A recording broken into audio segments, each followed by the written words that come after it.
Every year, people get thrown off cruise ships.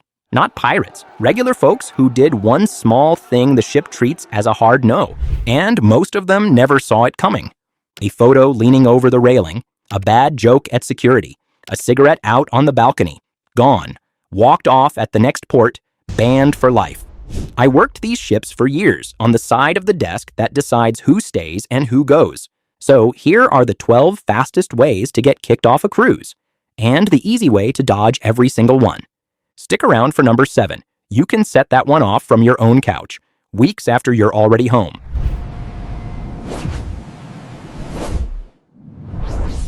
Number 1, skipping the safety drill. Let's start with the one rule the captain legally cannot bend, no matter how nicely you ask. Before the ship sails, every guest has to check in for the safety drill. On most lines now, that means scanning your card at your assigned station and watching the briefing on your cabin TV. Miss it, ignore the pages, and you are not a little late. You are a guest who never confirmed they know where to go in an emergency, and the ship can hold departure or put you ashore before the lines are cast off. I watched this every single embarkation day. The couple who scanned in at their station the moment they boarded were forgotten about by dinner.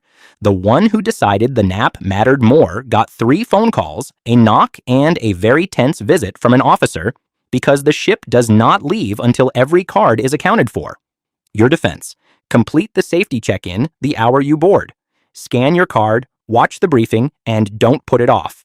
If you can't find your muster station, ask any crew member. It's printed on the back of your cabin door too. Never assume you can do it later.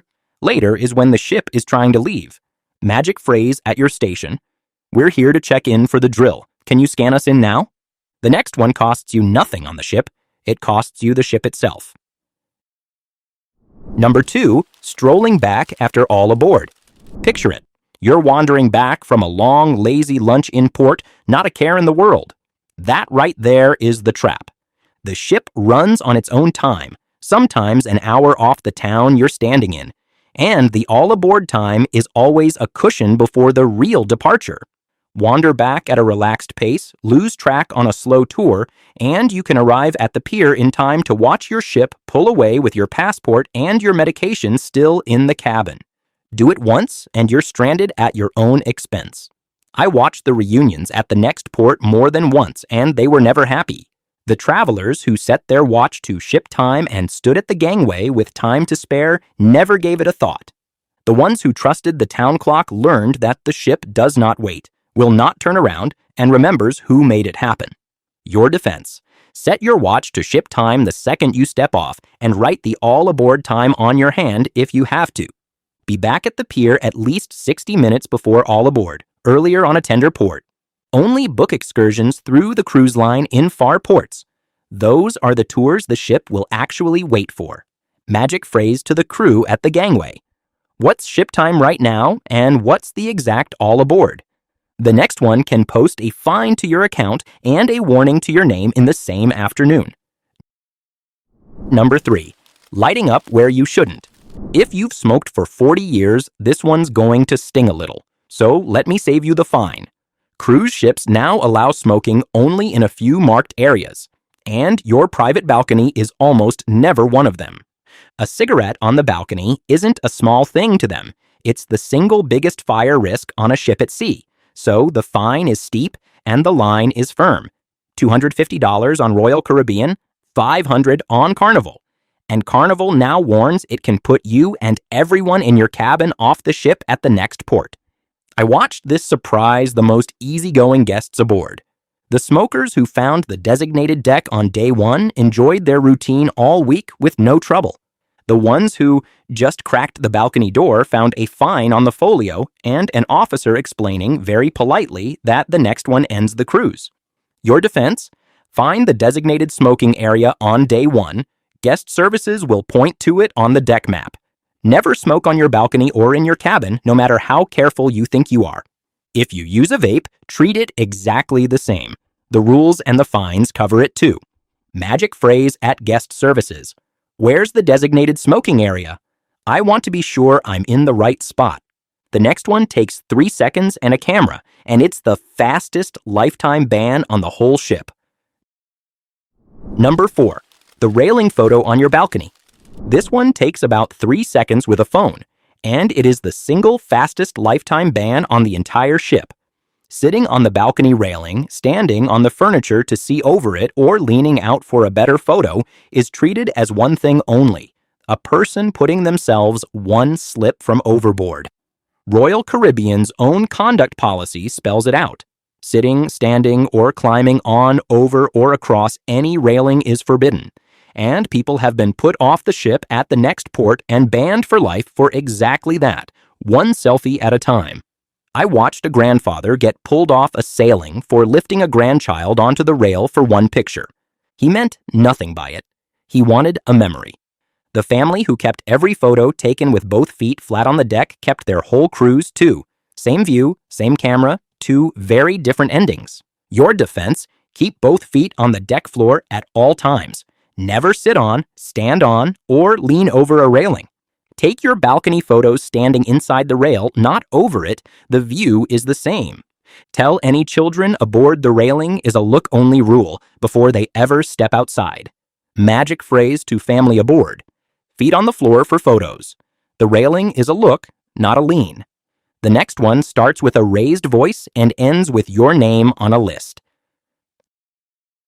Number 5. Losing your temper in public. A cruise ship is really just a small town floating on the water, with nowhere to send anyone who decides to make a scene. So, the one thing they will not tolerate is a guest who turns a disagreement into a spectacle. A shoving match over a deck chair, a screaming argument in the guest services line, a threat thrown at another passenger. Any of it can get you removed at the next port and banned across the entire brand. This June, a terminal brawl at the port of Miami ended with 16 Carnival guests banned for life over a fight that lasted a couple of minutes. I watched calm, reasonable people forget this in a tired moment. The travelers who walked away from a provocation and let an officer handle it kept their vacation and their record. The ones who stood their ground over something small learned that being right is not the same as being allowed to stay.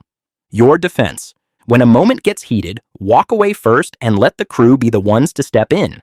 Take every real complaint to guest services calmly. A written note beats a raised voice every time. Never put a hand on anyone or make a threat, even in frustration. There is no "I was joking" after the fact. Magic phrase to a crew member: "I'd like this handled officially, please. I don't want it to escalate."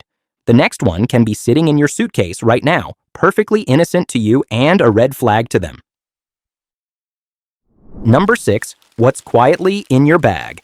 Right now, something in your suitcase could be perfectly legal at home and completely banned the second you reach the gangway.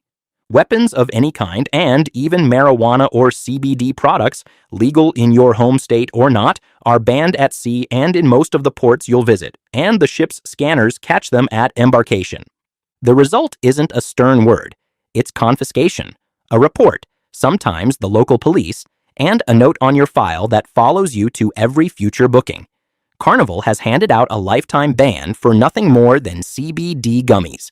I watched good, careful travelers get pulled aside for the most well-meaning things.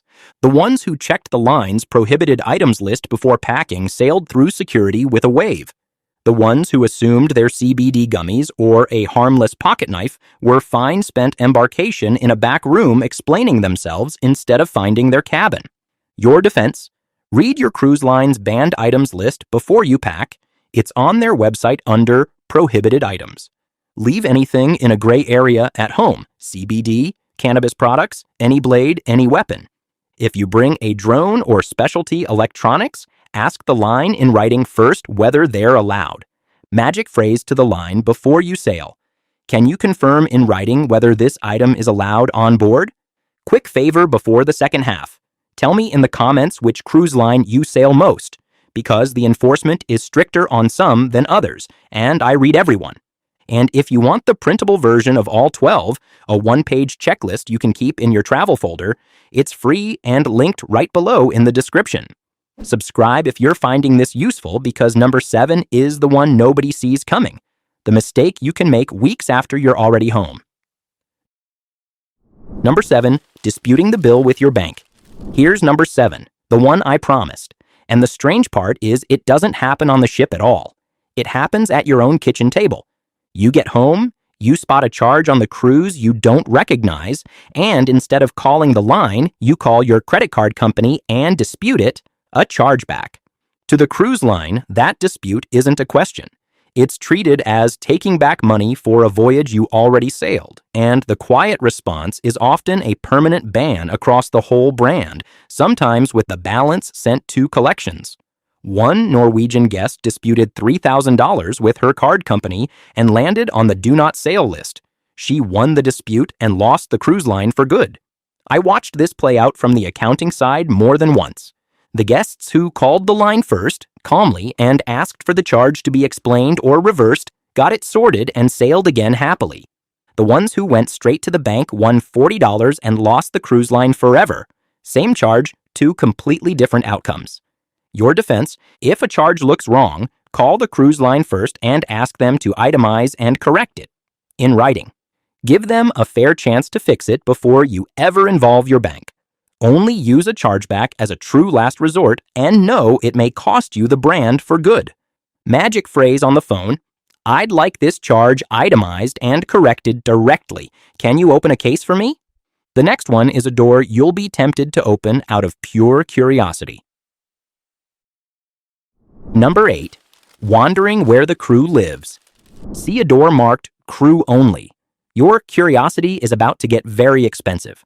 Behind those doors is a separate world, working corridors, cabins, and machinery, and it is off limits to guests for safety and security reasons that are not up for debate. Slip through one for a look, wander onto a restricted deck, and you've gone from curious passenger to a security incident that can end with removal. I watched more than one guest talk their way into a very serious conversation this way. The travelers who stayed in the guest areas and simply asked a crew member about the ship got a friendly answer, sometimes even a tour. The ones who pushed through a marked door just to see found out how fast a relaxing cruise turns into a report with their name on it. Your defense: treat every crew-only sign as a hard stop. It means you, every time. If you're curious about how the ship works, ask guest services about an official behind-the-scenes tour. Keep children and grandchildren out of stairwells and doors marked for crew. Magic phrase to guest services: is there an official ship tour? I'd love to see how it all runs. The right way. The next one turns a moment of boredom or panic into a criminal matter. Number 9. Touching the safety equipment. Some folks think the alarms and fire doors are part of the decor. The ship does not share that sense of humor. The alarms, the fire doors, the life jackets, the emergency stations, every piece of it is counted, tested, and deadly serious at sea, where help is hours away. Pull an alarm as a prank, prop a fire door open for convenience, or play with the equipment in your cabin, and you're looking at removal and, in real cases, prosecution. I watched a false alarm turn an entire ship upside down for one bad decision. The guests who left every red handle, door, and jacket exactly where it belonged never thought about it again. The one who thought a pulled alarm would be funny spent the rest of a very short cruise with security, then went home banned. Same ship, one unforgettable mistake. Your defense: never touch an alarm, fire door, or life safety device unless it is a genuine emergency. Don't prop fire doors, they close for a reason, and the ship logs everyone that's blocked. Teach any kids aboard that nothing red on a ship is ever a toy. Magic phrase to a child aboard: on a ship, we never touch anything red unless a grown-up says it's real. The next one is about the one group you never want to argue with at sea. Number 10. Taking it out on the crew. There's one group on that ship you never want to pick a fight with, and it isn't the other passengers. At sea, the crew's lawful instructions carry the weight of the captain's authority. That's maritime rule, not customer service.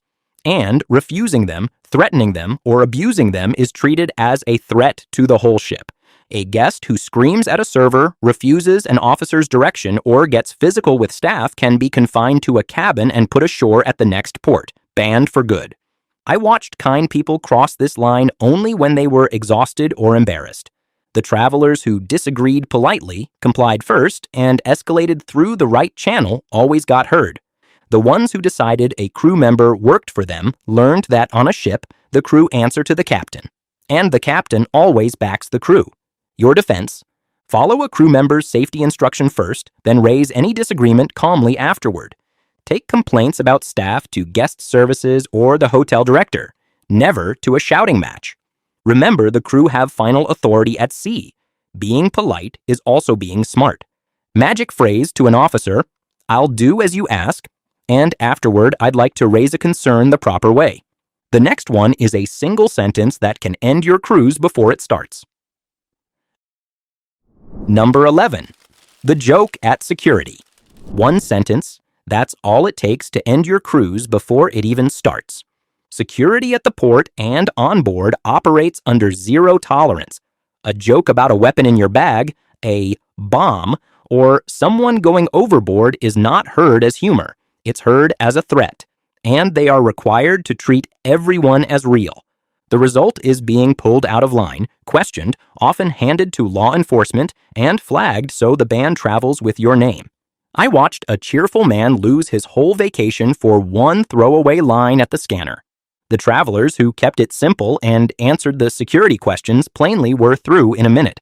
The one who tried to be funny about what was in his bag spent embarkation in an interview room while his family boarded without him. Your defense: never joke about weapons, explosives, or anyone going overboard. Not at the terminal, not on board, not ever. Answer security questions plainly and briefly. Save the comedy for the pool deck. Remind your travel companions of the same before you reach the port. Magic phrase at the scanner: "No, nothing like that. Here's my bag, thank you." The last one looks like the most harmless of all, and it's fraud in the ship's eyes. Number 12, faking the paperwork. Last one, and it's the one that catches the clever people, the ones who think they've found a neat little shortcut. Claiming a pet is a service animal it isn't. Borrowing someone else's discount or altering a medical, age, or vaccination document is not a small fib to the cruise line. It's fraud, and the ship's staff are trained to spot it. The moment the paperwork doesn't hold up, you can be denied boarding or removed mid-cruise with a ban attached over something that never had to happen. I watched this end trips that a single honest phone call would have saved. The guests who asked for the real accommodation they needed, genuine accessibility help, a documented medical setup, got it, gladly and without drama. The ones who tried to game the system with paperwork that wasn't theirs lost the cruise and the trust, and both are hard to get back. Your defense: only ever travel on documents that are genuinely yours and genuinely accurate.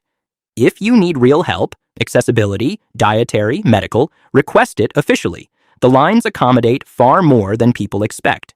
Never register a pet as a service animal it isn't. The rules are strict, and the penalty is the whole cruise. Magic phrase to the line before you sail: "I need a real accommodation set up properly. Can you help me do it the right way?" So there they are, 12 small mistakes that can turn a dream cruise into that long walk down the gangway, and the good news is that every single one is completely in your hands. Not one of them takes a bad person, just a bad minute. And now you know exactly where those minutes hide. But staying aboard is only half the battle, because plenty of people never even make it up the gangway in the first place. And the reasons are changing fast in 2026. The new documentation rules that are getting travelers turned away at the terminal are on the screen right now. Go watch that one before your next sailing. See you on the next one.